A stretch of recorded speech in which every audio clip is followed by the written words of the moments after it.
At isa na namang magandang araw sa ating lahat. Sa vlog na ito, ipapakilala ko sa inyo ang isa sa aming mga kaibigan. Wow! At dahil may nadagdag na naman sa ating mga kaibigan, kailangan nating magsipag-sipag para kumuha ng pagkain nila. At dahil summer na summer, pahirapan ang paghanap ng mga pagkain ng ating bagong kaibigan.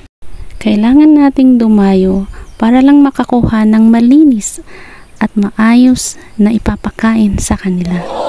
Hindi lang basta damo ang ating kukunin. Kailangang piliin natin yung mga magandang pagkain nila kasi may mga halaman din na poisonous at hindi maganda para sa kanila. Maalala ko lang nung bata pa kami, inuutusan kami ng aming mga magulang na kumuha ng pagkain ng mga alaga naming baka at kambing. Wow! Kaya doon ako natuto kung paano kumuha at pumili ng pagkain ng mga hayop. Kaya sa mga kabataan dyan na inuutusan ng mga magulang na magpakain ng mga hayop, isang magandang training ground yan kasi diba hindi yan itinuturo sa loob ng classroom.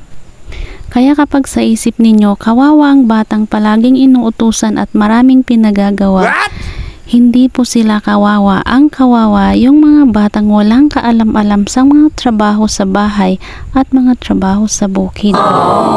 At balang araw, kung makakapagtapos kayo ng pag-aaral at may maganda kayong trabaho, isang plus factor ang marunong kayong mag-alaga ng mga hayop o kaya gumawa ng mga gawaing bahay at mga gawaing bukid.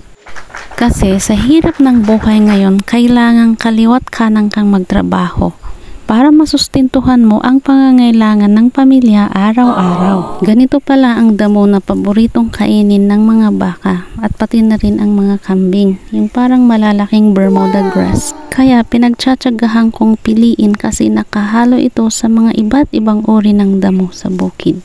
Sipag at tiyaga lang. Sabi nga nila, walang madaling trabaho.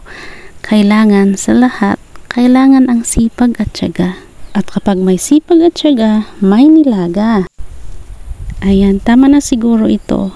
At isisiksik natin sa sako para madali nating buhatin. Parang yung pagsisiksik niya ng sarili niya sa'yo noon.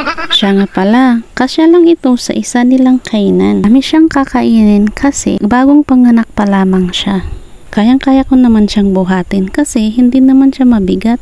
Hindi kasing bigat ng aking problema. Ay, yung problema mo. Kailangan lang natin medyo bilis-bilisan kasi sigurado gutom na naman yan.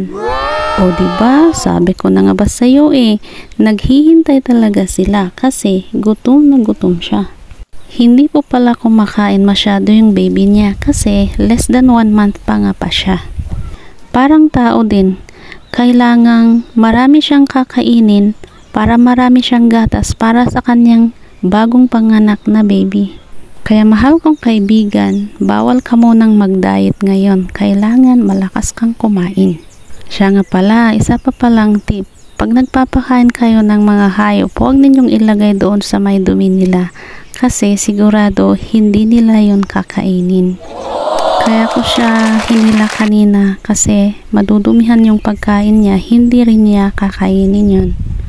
And that's it guys. Sana nasiyahan kayo sa pagkilala sa ating bagong kaibigan. Until my next vlog.